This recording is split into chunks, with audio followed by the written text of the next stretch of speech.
Welcome back to Primetime News. Special welcome to folks on onespotmedia.com. Now, the gripping story this evening of how a lecturer at the University of the West Indies says she was sexually harassed multiple times by a senior official at the institution. Now, the victim has also outlined what she described as deliberate attempts to sabotage her work after she rejected the sexual advances. The university is also being blamed for failing to take action. However, as we hear in this report, the university says all the necessary procedures have been followed. It started out as a conversation on WhatsApp, where the senior official invited the lecturer out for drinks. And although she initially agreed, the lecturer said it did not happen. I don't have a problem with a guy inviting me out on a date. Come on, we're females, right? The problem is that a lot of them were inappropriate, so you had to play along and be respectful, because during that time my contract was also being negotiated. She said as time went by, the messages got more inappropriate, and while she tried to remain respectful, she still did not take up any of the invitations. She pointed to occasions where the accused asked her to go jogging, at which point he constantly referred to her as, quote, strong legs. He actually also asked to come to my place. He also asked me to show him my view and told me that he could see where I lived. She explained that she never told the senior official where she lived, so he must have retrieved her address from her records. In November, he basically messaged about making sure that my boyfriend, I don't have a problem with him messaging me so early in the morning. And I was like, okay, you're not doing anything illegal or whatever. And he's just like, well, or I would just have to,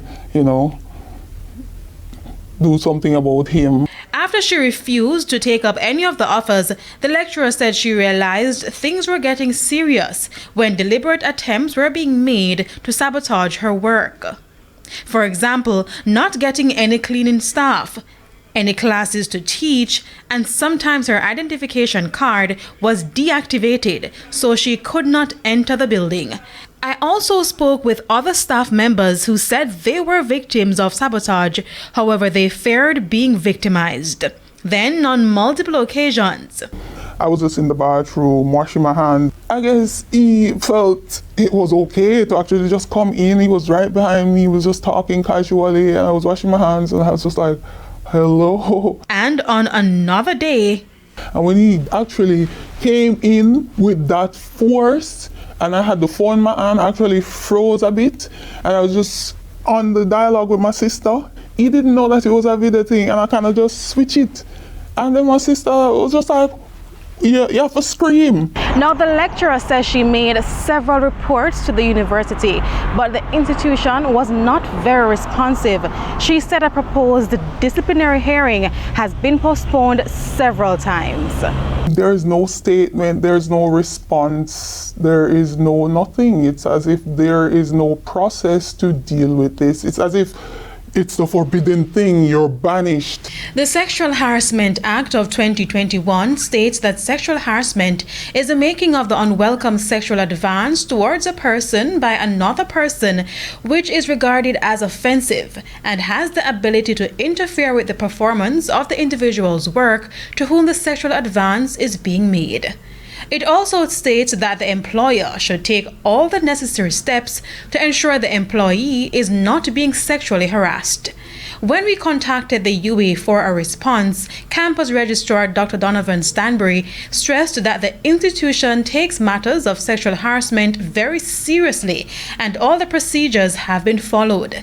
He also insists that there hasn't been any attempt by the university to frustrate the process. Dr. Stanbury says all the parties have agreed to a hearing this month. We are not slow in dealing with these things, and sometimes delays arise, especially when external counsels are involved, because of the difficulty in reconciling diaries, because you have the victim and his or her legal representative, you have the accused person and his or her legal representative. But then a panel is constituted, and sometimes that panel includes people from other campuses, because you know we're a regional university. As for the specific accusations, he says commenting on those matters may interfere with the investigation.